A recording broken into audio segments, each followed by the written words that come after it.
Dios les bendiga. Soy el pastor Luis Gabriel César Isunza, pastor de la Primera Iglesia Bautista de Ciudad Satélite en la Ciudad de México.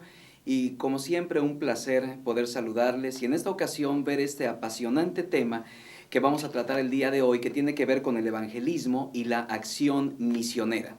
Es tan importante, tan trascendente este tema, que sin lugar a dudas todo creyente, no solamente todo siervo, sino todo creyente, tendrá que darse a la tarea intencionalmente de poder perfeccionar los métodos evangelísticos, misioneros, de alcance del reino del Señor, mientras estamos en este peregrinar sobre la tierra. Así que ustedes tienen sus materiales, yo les voy a pedir que ustedes lo repasen, no vamos a ver todo el material exhaustivamente, sino ustedes tienen que consultar sus notas, realizar las tareas, realizar los ejercicios que aquí se nos van recomendando. Para comenzar este curso, quiero apelar a las palabras del apóstol Pablo, cuando él había marcado su sentencia de muerte al haber apelado al César, y escribe en una de sus cartas finales las siguientes palabras a Timoteo: te encarezco que prediques el evangelio.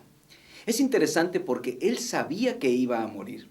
Él sabía que sus días en esta tierra estaban siendo acortados, de manera que curiosamente no pide oración por él, no pide que tengan misericordia de él, no pide que sea librado de la muerte. Al contrario, una de sus grandes preocupaciones es que el evangelio siguiera siendo predicado y que no hubiera absolutamente ningún obstáculo. Por eso dice a Timoteo: te encarezco que prediques el evangelio, una tarea que no puede ser postergada, una misión a la cual nosotros tenemos que estar sujetos hasta el día de hoy, la importancia de compartir nuestra fe. Así que los objetivos generales de este módulo, ustedes los van a ver en sus propios materiales, pero en primer lugar es conocer todo lo relacionado a la teoría del evangelismo, cómo podemos trabajar sobre estos aspectos. En segundo lugar, evangelizar a un no creyente, con conocimiento y con sabiduría. Así que no queremos que este curso sea nada más teórico, sino también altamente práctico. También este módulo tiene la intención de que sepamos cómo organizar eventos o programas de evangelización, ya que de eso depende el establecimiento del reino de Dios en la tierra. También conocer acerca de las misiones locales, las misiones mundiales, cómo podemos llevar el evangelio a cada etnia del mundo, como fue el anhelo del corazón de Jesús. También tenemos la intención de comprender la importancia de las misiones, pero desde una perspectiva bíblica, para que a la vez nosotros podamos llevar a la iglesia a una concientización de lo importante que es esta tarea, que por cierto es ineludible. También vamos a hablar un poquito acerca del Comibam en esta ocasión, y ustedes puedan conocer más acerca de este esfuerzo misionero iberoamericano y conocer la importancia y el enfoque de las misiones urbanas. Así que vamos a entrar en materia y vamos a la lección número 1, aspectos básicos de la teología del evangelismo. Sin lugar a dudas, creo que muchos de los problemas que enfrentamos como iglesia en la tarea de llevar el evangelio a otras personas es que tenemos un enorme problema teológico. Yo creo que mucha gente piensa hoy en día que Dios está enojado con las personas que no son cristianas, o que a lo mejor expresan alguna otra clase de fe o de creencias. Entonces, probablemente podemos ver en nuestros países latinoamericanos manifestaciones, ¿verdad? Quizá peregrinaciones hacia alguna virgen, hacia algún santo, e inmediatamente nosotros pensamos que Dios está enojado con ellos por hacer eso. Y la verdad, aunque a Dios le desagrada la idolatría, yo voy a Juan 3:16 y dice la palabra del Señor que de tal manera amó. Dios ama a las personas, en esencia. No las ama por ser cristianas, por ser protestantes, por ser católicos, por ser musulmanes. Las ama por ser personas. Por eso necesitamos una comprensión básica de la teología del evangelismo. Si podemos definir qué es la teología del evangelismo, hablaríamos de esta reflexión tomando en base las Escrituras para conceptuar una de las responsabilidades supremas de todos nosotros como creyentes en el Señor. La teología del evangelismo es la reflexión efectuada para entender cómo hablarle de Cristo a otras personas. Así que de esta manera formamos un marco teórico fundamental que orienta el pensamiento, que son instrumentos del Espíritu Santo para salvación de todos los hombres. Así que hay muchas maneras de definir lo que es el evangelismo. Pero vamos a nuestros materiales y vamos a ver una de las más importantes. Es el esfuerzo de la iglesia por persuadir a los hombres a través de la confrontación con el evangelio de la gracia, que estos sometan sus vidas por medio de la fe y del arrepentimiento de sus pecados a Cristo Jesús. quien es el Salvador y el Señor de toda la creación. Así que nuestra tarea es persuadir a la gente. Curiosamente, nuestra tarea no es convertir a la gente. Nuestra tarea es ser fieles testigos acerca de lo que Dios ha hecho en nuestras propias vidas. Es un esfuerzo de la iglesia. Es una de las tareas principales del reino de Dios. La tarea es persuadir, confrontar a la gente con el evangelio de la gracia, yo diría de la multiforme gracia de Dios, para que la gente someta su vida a Él, al señorío de Jesucristo. ¿Por qué es tan importante este asunto? Bueno, porque creemos que Jesús, el Hijo de Dios, es el único que puede librarnos de una situación de perdición eterna. De ahí la importancia de llevar a la gente hacia la verdad. La verdad finalmente los hará libres. ¿Cuáles serán las motivaciones? Porque la gente puede compartir el evangelio con una variedad o gama de motivaciones diferentes. Sin embargo, aquí encontramos algunas importantes que son principios bíblicos. Número 1, se requiere obediencia a la gran comisión. Es su gran mandamiento, la cual la hemos hecho lamentablemente la gran omisión. El conocimiento que se tiene acerca de la situación espiritual de las personas. Sabemos que un hombre sin Cristo está muerto espiritualmente y su destino, si Cristo no llega a su vida, es la perdición de su alma. También debe de motivarnos el amor vehemente por las personas que no le conocen. A menudo tenemos vecinos o a lo mejor etnias en nuestros propios países donde hacen ciertos ritos o ciertas situaciones y uno dice, no, yo creo que no tiene que ver con ellos, yo creo que Dios no ha de amarlos. Sin embargo, la palabra dice que los ama y nosotros tenemos que amar también a estas personas y tenerlas por dignas del Evangelio de Cristo. Y finalmente, el celo por la gloria de Cristo, quien va a ser exaltado, le va a ser dado un nombre que es sobre todo nombre, a través del cual toda rodilla se doble y confiese que Jesucristo es el Señor. También tenemos que entender algunos requisitos del evangelista. Por lo menos hay 3 o 4 que quisiera mencionar en esta hora de relevancia. En primer lugar, requiere una profunda pasión por las almas. Cuando vemos a Jesús apasionado, dice la misma escritura que cuando vio a las multitudes, tuvo de ellas compasión, porque vio que eran multitudes que carecían de dirección y de pastor. Así que nosotros debemos sentir una genuina pasión por las personas que no están en los caminos del Señor. Otra, ser obediente. No es una recomendación ser discípulos. Somos testigos de Cristo, de lo que Dios ha hecho en nuestra vida. Y lo que se requiere en cada uno de nosotros es obediencia. Otro elemento es la oración. Una oración sistemática, una oración concienzuda, una oración insistente.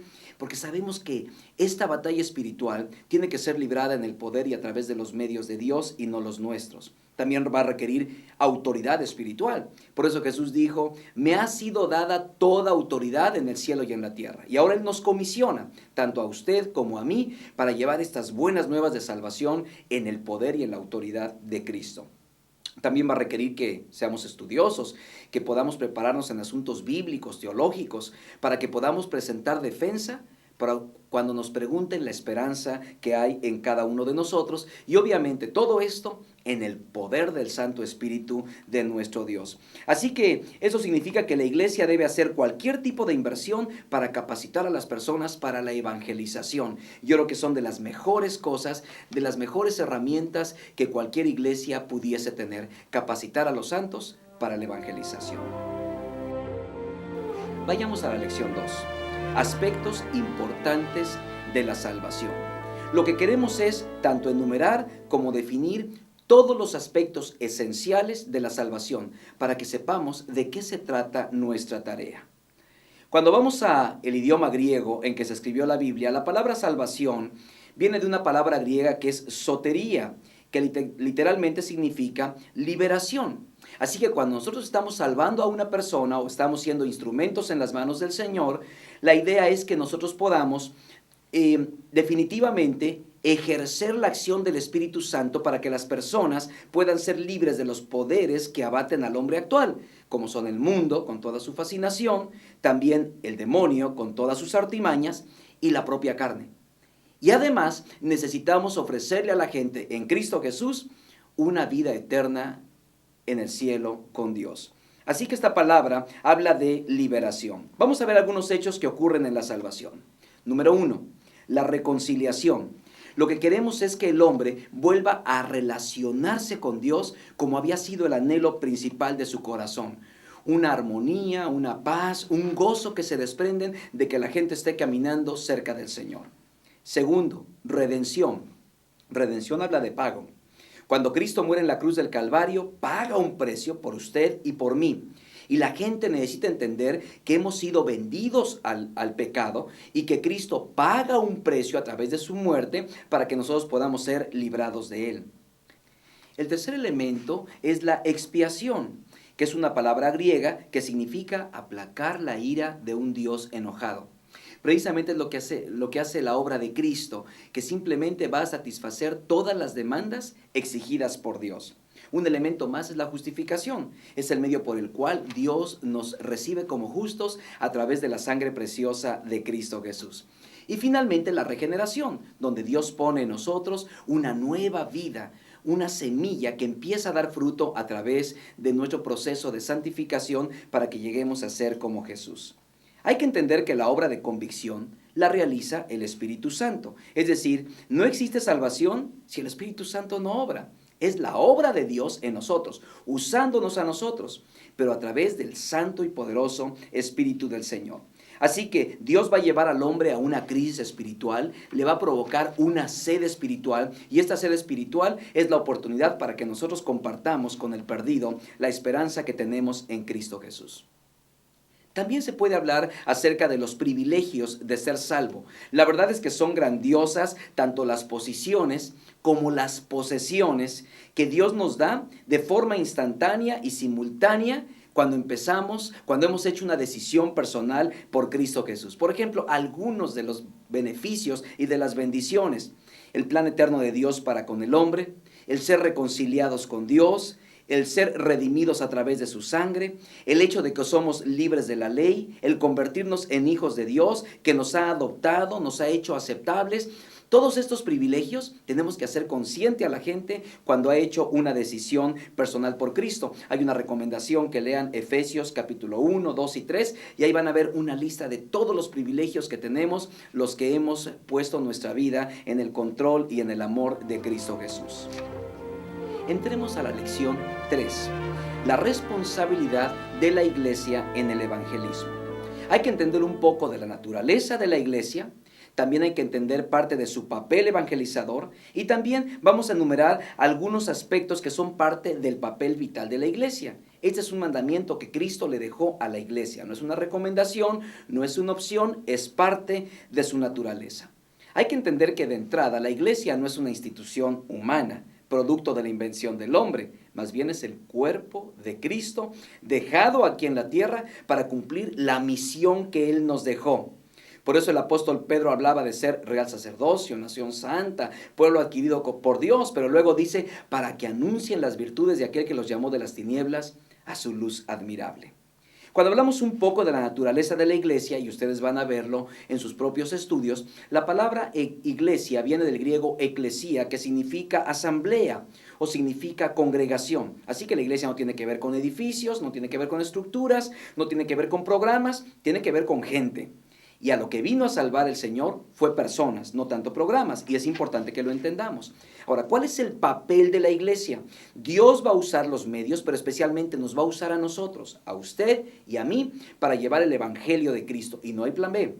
Somos el plan A de Dios para que las personas puedan llegar a conocer a Jesucristo como Señor y Salvador.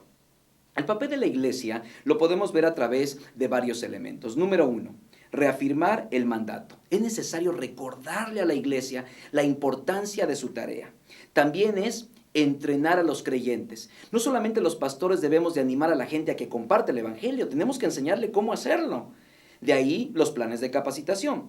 También se requieren eventos de evangelización para que la iglesia vaya y se aplique. No solamente tenga un conocimiento en su mente, sino también una aplicación del plan de Dios. También levantar los recursos económicos, porque eventualmente la evangelización va a requerir un esfuerzo económico para cubrir todas las necesidades que vaya generando el mismo ministerio. Lección 4. Condiciones de la salvación. Vamos a ver y explicar, diferenciar cada uno de los aspectos fundamentales de la teología de la salvación, que es importante que también lo entendamos. Son como conceptos básicos para entender la salvación. El primero de ellos es la condición del hombre. Ustedes y yo debemos estar perfectamente convencidos de que el hombre vive miseria espiritual sin Cristo. Está perdido, vive en depravación. Por lo tanto, está incapacitado para poder saborear la gracia del Señor. De ahí que Él requiere de la ayuda y la intervención de un mediador, que en este caso es Cristo Jesús. Segundo elemento, la naturaleza de la fe. Una vez que la conciencia, a través del Espíritu Santo, le hace ver al hombre su necesidad de salvación, es necesario ejercer la fe, es decir, creer en lo que Dios ha dicho. Es importante entonces también la fe. Y esos son los elementos más importantes. La fe intelectual, la fe emocional, pero sobre todo el elemento volitivo, la decisión, la voluntad de querer poner la vida en las manos de Jesús. También se requiere la necesidad de arrepentimiento. Una vez que el Espíritu Santo ha efectuado esta extraordinaria obra de convencimiento, lo que se requiere es que la persona pida perdón por sus pecados y a través de ello recibirlos, porque el Señor es amplio en perdonar. Y no solamente esto, sino la Biblia dice que arroja nuestros pecados al fondo del mar y los olvida. Esto es maravilloso, que me lleva a pensar también en el perdón de Dios. Es el acto mediante el cual el perdón de Dios absuelve al hombre de su culpabilidad y éste queda limpio para poder servirle, para poder amarle, para poder relacionarse con él. Y el último elemento tiene que ver con el crecimiento en la gracia. Es decir, ya el hombre ahora es creyente, está caminando en Cristo, pero no puede quedarse así. La relación tiene que ir creciendo. Yo lo comparo a menudo con una persona que se acaba de conocer. A lo mejor alguien llega a nuestra iglesia, a lo mejor la persona recibe a Cristo como Señor y Salvador, pero no la volvemos a ver nunca. Yo pregunto, ¿creen que la amistad entre esa persona y, por ejemplo, yo como pastor vaya a crecer? Evidentemente no, porque solamente lo vi un día y no lo he vuelto a ver. Pero sí, yo lo invito a tomar un café, yo platico con él, le doy un estudio bíblico, obviamente la amistad entre él y yo va a crecer. Lo mismo es con la gracia. El Señor nos va a permitir esa bendición de que el creyente siga creciendo en la gracia que es en Cristo Jesús. Vamos a pasar a la siguiente lección, que es una lección muy, muy importante. ¿Cómo organizar un evento evangelístico? La tarea de la iglesia es esa, así que tiene que saber cómo hacerlo. ¿Cómo podemos organizar un evento evangelístico? Entonces vamos a ver el evento desde 4 ópticas diferentes. Óptica número 1, la óptica o el punto de vista espiritual. Me gusta lo que dice en nuestros manuales y quisiera leerlo textualmente, porque es predicar un sermón con la elocuencia de Esteban a una multitud como la que tenía Pedro, en una ocasión como la del día de Pentecostés, con una preparación como la del aposento alto, con una pasión como la de San Juan, con la diligencia del apóstol Pablo, la fe de Elías y el fuego del Espíritu Santo de Dios. Todo esto, conjuntado, nos habla del plan de Dios obrando en el corazón del hombre. Así que oramos desde esta perspectiva del punto de vista espiritual, pero también hay un punto de vista administrativo. Sabemos que Dios obra, que Dios usa su Espíritu Santo, usa la elocuencia del predicador, eso me queda muy claro. Pero como iglesia tenemos que tener aspectos administrativos, es decir, cuáles son las necesidades previas a una campaña de evangelismo. Entonces tenemos que coordinar el personal, organizar la estructura del proyecto, todo lo que tiene que ver. En tercer lugar está el punto de vista de la comunicación, es decir, cómo vamos a llevar la necesidad de que la gente conozca a Cristo si no les comunicamos adecuadamente nuestra actividad. Entonces se usan los medios, ya sea individuales, masivos, la radio, la internet, no sé, anuncios, para que la gente pueda venir a este evento evangelístico. También está el punto de vista estratégico, emplear las personas correctas, los métodos correctos, la reunión correcta, el lugar correcto, todo lo estratégico para que el poder de Dios pueda ser efectivo en la comunicación del evangelio. También hay que entender que hay algunas etapas del evento evangelístico y es bueno que tomemos nota y para cuando los comités se den a la tarea de trabajar en ello, no pierdan de vista estos elementos. Número 1, elección de un comité organizador.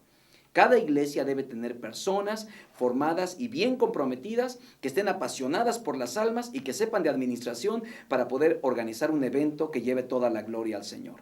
Habrá también reuniones unidas, al menos una reunión a lo mejor con varias iglesias participantes, convencemos a los pastores, a las personas que están alrededor del ministerio, ¿verdad? Personas que están comprometidas con la Gran Comisión en una reunión unida. También podemos tener capacitación en todos los aspectos, ¿verdad? Como líderes que servirán en el evento, especialmente aquellos que van a funcionar, no sé, como ujieres, o la importantísima tarea de los consejeros, que son aquellos que van a llevar el seguimiento de las personas que hacen una decisión por Cristo. Luego encontramos el elemento de la reunión masiva. Aquí se desarrolla el programa, no sé, un cantante invitado, un predicador invitado, ya viene la proclamación abierta del Evangelio y finalmente el seguimiento, que son de las cosas más importantes y lamentablemente las que más descuidamos a la hora de ejecutar una campaña o un evento evangelístico. Así que este equipo se va a dar a la tarea, y que son personas claves que van a llevar a las personas a seguir creciendo y a comprometerse con una iglesia local. Un elemento más tiene que ver con la organización y el personal. Un evento no solamente es una actividad, digámoslo así, espiritual, sino también requiere organización. Y para eso se requieren algunas reglas básicas de organización. Número 1, el establecimiento del comité organizador. Ese es el primer paso. El comité organizador, que va a fungir como el órgano ejecutivo del evento. Segundo, un coordinador general. Alguien que tenga pasión por los perdidos, que esté bien comprometido con la iglesia, pero especialmente tenga dotes o habilidades o dones de administración. Es importante. Hay que verlo en todas sus notas. Ustedes lo van a ver con más calma, cuáles son las características del coordinador, ayudar a los coordinadores de comités, ayudar a los dirigentes de los comités, etcétera, etcétera. Así que hemos puesto en sus materiales cuál es el perfil básico que debe tener este individuo. Es importante, yo diría, pieza clave en la realización efectiva de una campaña. También tiene que haber algunos comités para el evento, personas que estén encargadas de ciertas áreas con un alto grado de responsabilidad. Por ejemplo, se recomienda el comité de oración.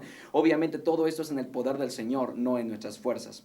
También se requiere un comité de consejería y seguimiento. Como lo mencioné anteriormente, es importante que todas las personas que van a participar, especialmente los consejeros, estén bien comprometidos, porque después que se ha tirado la semilla, Satanás va a tratar a como dé lugar, o que se pierda esa semilla, que se seque esa semilla, que no crezca la planta. Así que yo pediría que las personas más capaces y comprometidas estén precisamente en las áreas de seguimiento. Obviamente se requiere la comisión de ujieres, arreglo del local, todos los aspectos importantes para hacer del lugar un lugar afable, un lugar que ofrezca un ambiente agradable para las personas que van a participar de la campaña. Obviamente se requiere un comité de finanzas, todo lo que tiene que ver con presupuestos, luego llevar a cabo las aplicaciones presupuestales, un comité del programa que se va a encargar quién va a predicar, quiénes van a cantar, quiénes van a dirigir el programa, etcétera, todos estos elementos, y finalmente un comité de medios de comunicación y publicidad y visitación, todo lo que tiene que ver con la promoción del evento, de tal manera que mucha gente pueda participar. Vamos rápidamente a la lección 6. Esto nos lleva a otro ámbito de las responsabilidades de la Iglesia de Cristo, y estamos hablando de los aspectos teóricos de la misionología. Entonces, aunque sabemos que nuestra tarea es llevar el Evangelio, también debemos entender que esto es dentro del marco de la misión de Dios. La misión de Dios en las Escrituras y también en las misiones. Vamos a ver qué es misión y misionología, y ustedes pueden consultar con mayor profundidad sus materiales y seguir ahondando sobre estos temas que son verdaderamente apasionantes. Número 1, la misión de Dios. ¿Cuál es la misión de Dios? ¿Qué es el plan de Dios? Es importante que estemos metidos en su misión y no tanto pedir a Dios que Él bendiga nuestros planes o nuestras iniciativas. La misión de Dios es restaurar la imagen de Dios en el hombre, es decir, que el hombre le conozca, que el hombre se relacione, que el hombre le ame, que el hombre le sirva. Esta es la misión. Entonces la tarea de la misionología es esa, restaurar la relación del hombre con su Creador. La misión es el acto por el cual la Iglesia de Cristo se moviliza para transmitir el mensaje del Señor a la humanidad incrédula y que da como resultado nuevas congregaciones. Esta es la tarea de la misión de Dios. También la misión por medio de Dios mismo, es decir, el ser humano es un instrumento. Quien hace la obra es el Espíritu Santo de Dios. Nosotros somos instrumentos en sus manos. Y la actividad salvadora de Dios también. Esta actividad salvadora de Dios comienza en el mismo momento en que la persona nace. Y simplemente la gente se empieza a unir a la gran familia de Dios para formar familias, formar comunidades que le amen y que le sirvan. Obviamente el papel del ser humano es únicamente y exclusivamente un instrumento. De ahí que si algo sale bien, El mérito y la gloria es para Dios.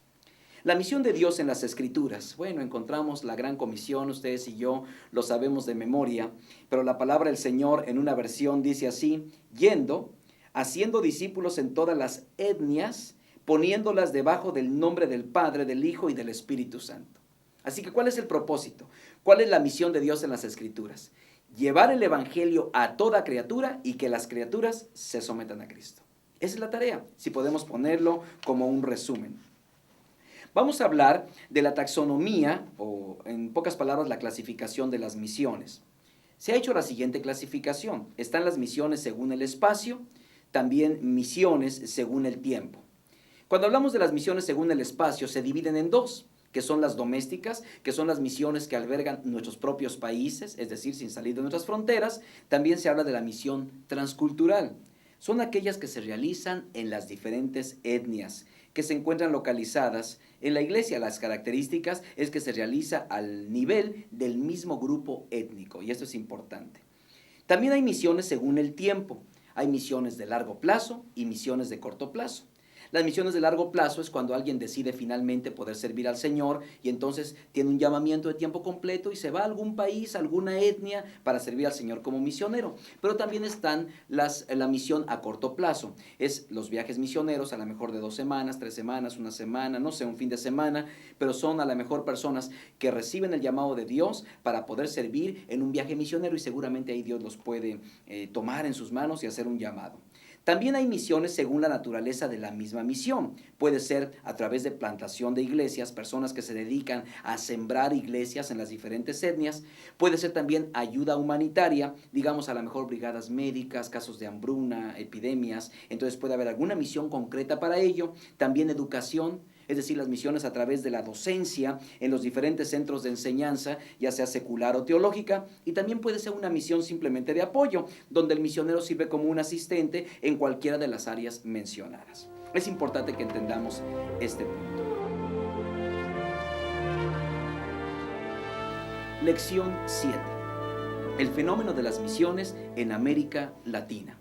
Es apasionante y yo espero que ustedes tomen nota y puedan leer todo su material y ahonden más sobre ello, porque aquí hay mucho de historia. Cuando las misiones o cuando América Latina se suma a las misiones mundiales, es importante entenderlo, así como antes del Comibam, y voy a explicar acerca de ello, y también el movimiento misionero a partir del Comibam. Las misiones de América Latina antes del Comibam. Es importante entender que la evangelización que se hizo en América Latina fue a través de la Iglesia Católica Romana. Ellos llegaron desde los siglos XVI, XVII, aún el siglo XVIII, de tal manera que curiosamente en este tiempo no vemos grupos cristianos evangélicos protestantes llamados así, que habían visto a América Latina como un campo misionero. Es interesante notar esto, porque ellos decían, bueno, finalmente los católicos llegaron ahí y ellos tendrán que hacer su propia labor. El problema es que la manera como se hizo la conquista en realidad fue realmente muy complicada. Así que el cristianismo en América Latina no tenía muchas posibilidades, simplemente la Iglesia Católica llegó y durante 3 siglos no hubo ninguna posibilidad de evangelizar antes de que llegaran los grupos protestantes.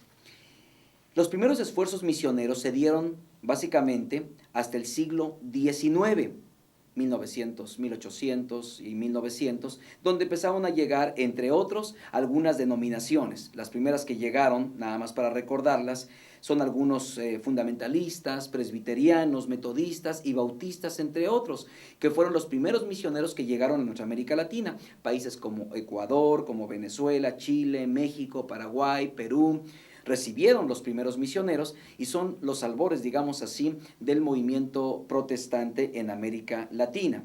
Ahora, posteriormente hubo muchas más denominaciones, ¿verdad?, que entraron y ustedes pueden verlo en sus materiales, de tal manera que puedan conocer más acerca de cómo fue dominándose o cómo fue conquistándose esta difícil tierra.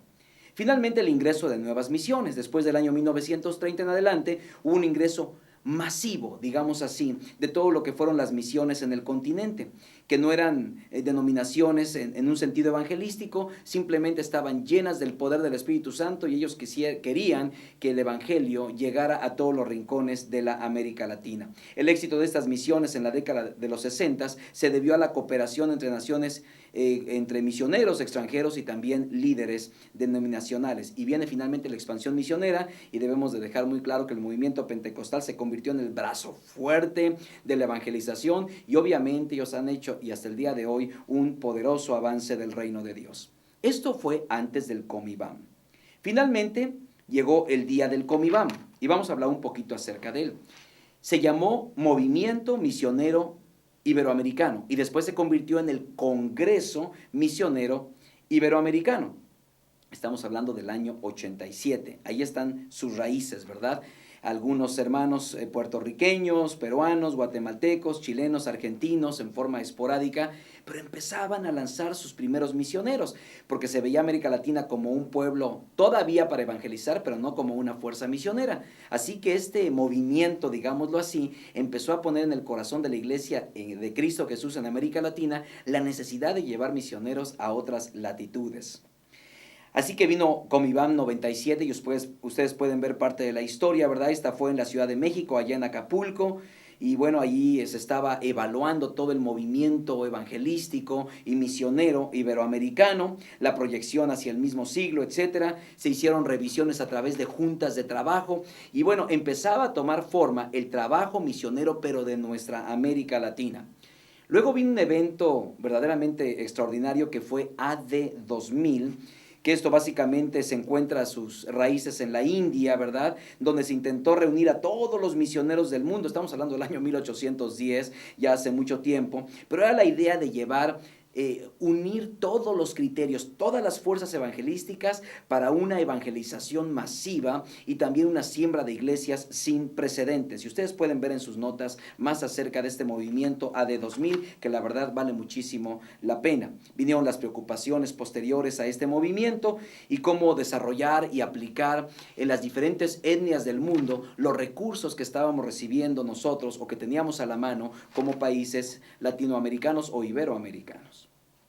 Les animo a leer con todo cuidado y con todo detenimiento este material en cómo hasta el día de hoy, y yo tuve el privilegio de estar en el último Comibam, ahora en Granada, España, en el año 2006, donde se hizo un recuento de toda la forma, todas las maneras en que la Iglesia de Cristo sigue permeando con el Evangelio poderoso del Señor, nuestro planeta, usando los pueblos iberoamericanos. Lección 8. Las misiones en la iglesia local. Ahora aquí, lo que vamos a ver en esta lección y lo que se promueve es básicamente cómo podemos involucrar a la iglesia en el campo misionero. Así que vamos a ver algunos pasos para involucrar a una iglesia en las misiones. Tenemos que involucrarlos a través de una vida de oración, trabajar en nuestra propia Jerusalén, hacer conciencia a los miembros de nuestra iglesia. Y finalmente ya vendrían los pasos avanzados. Hay que construir un comité de misiones, establecer responsabilidades para cada uno de los que forman parte de este comité, ofrendar para las misiones, porque las iglesias comúnmente no ofrendan para las misiones mundiales y nacionales, y entregar los mejores elementos de la iglesia para las misiones. Así que esto es la tarea de llevar a la iglesia a una concientización sobre la importancia de las misiones. ¿Cómo vamos a organizar un comité misionero? Bueno, primeramente se requiere un comité misionero. No puede estar esta tarea tan importante en las manos de un individuo. Hay que tratar con la iglesia y con las personas que tienen un llamado a las misiones este importante asunto. También estamos compartiendo en este módulo el perfil de los participantes del comité: amor por las personas sin Cristo, una pasión genuina por la obra misionera, un compromiso con la iglesia local y una variedad de asuntos así. Y finalmente, preparando el ambiente. Todo lo que tiene que ver para que la iglesia se haga consciente de su necesidad de llevar el mensaje del Evangelio de Cristo hasta el último rincón de la tierra. Se puede hasta efectuar una conferencia misionera donde toda la iglesia participa, y finalmente empieza con misiones a corto plazo, donde ya la gente puede tomar participación activa de ello. Pasemos a la lección número 9, que habla de la ventana 1040. Este término de la ventana 1040 fue precisamente bautizado así por Louis Bush, director internacional del movimiento AD 2000. Y bueno, precisamente esta ventana se extiende entre los 10 y los 40 grados al norte del Ecuador e incluye el área comprendida de la costa oeste de África hasta la costa este de Japón. Más de la mitad de la población del mundo viven en esta región, incluyendo un estimado de 717 millones de hindús y 153 millones de budistas. En pocas palabras, es la zona que más necesita evangelización. Y ustedes pueden ver algunas generalidades en sus materiales acerca de la ventana 1040, países como Afganistán, Arabia Saudita, Bangladesh, Camboya, Etiopía, Filipinas, etcétera. Países que requieren una profunda evangelización y que hay grupos misioneros que están totalmente enfocados. De hecho, nuestra iglesia tiene a una persona sostenida de tiempo completo en la ventana 1040, reconociendo que son las necesidades y las oportunidades más grandes que tenemos hasta el día de hoy. Ustedes pueden ver las características en sus propios materiales, ¿verdad? Tienen una importancia histórica porque muchos de los eventos bíblicos nacieron precisamente aquí en la ventana 1040. Es la parte del mundo donde hay la mayor cantidad de personas no evangelizadas, que es importante. También es una parte del mundo donde hay la pobreza extrema más grande de todo el planeta. Así que ustedes pueden ver en el material que ustedes tienen todas estas características y quizá algunos estén teniendo un llamado o una pasión para poder servir en ese lugar. De hecho, ahí están 3 de las religiones más grandes del mundo. El hinduismo, con toda su complejidad y con sus 330 millones de dioses, que obviamente los tienen porque no conocen al Dios vivo y verdadero. El budismo, con su mezcla de situaciones tanto humanísticas como también demoníacas, y que seguramente hay mucho que hacer en medio de ellos. El Islam, yo creo que si de alguien sabemos es precisamente de esta expresión religiosa, ¿verdad? Y aún los grupos extremistas, pero mucha gente que obviamente está creyendo en el Islam y que está totalmente adherida a él, y no solamente esto, está creciendo a través de los medios que sean, pero mucha gente está siendo ganada para el Islam, y ahí creo que nosotros tenemos que darnos a la tarea de hacer una contrarreforma con estas cosas que ellos están enseñando. Finalmente, vamos a ver la lección 10, que son las misiones urbanas. Es importante que entendamos que parte de la misionología no solamente tiene que ver con ir a la ventana 1040 o ir a otros países o a otras etnias. Las grandes urbes hoy en día nos dan la oportunidad de hacer un evangelismo más intencional, sobre todo con aquellas personas que no conocen a Cristo, aún viviendo, y las tenemos tan cerca como cinturones de miserias y diferentes grupos que hay.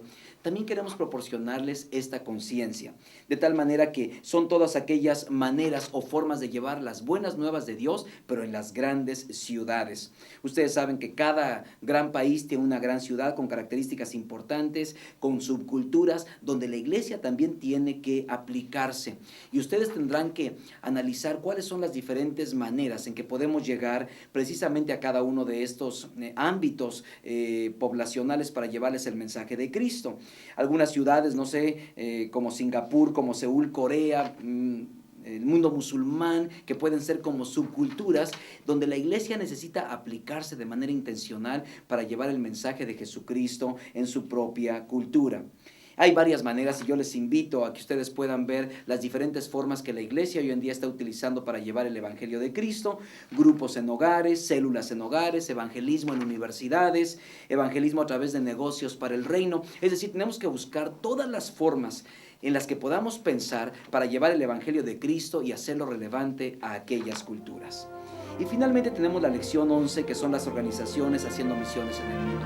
Gracias al Señor, Él ha levantado muchos grupos que han tenido una pasión legítima para llevar el evangelio a muchas latitudes. Pienso en algunas norteamericanas, como pueden ser Caribbean Lifetime Missions o Anhot Adventure in Missions también, que son algunos grupos.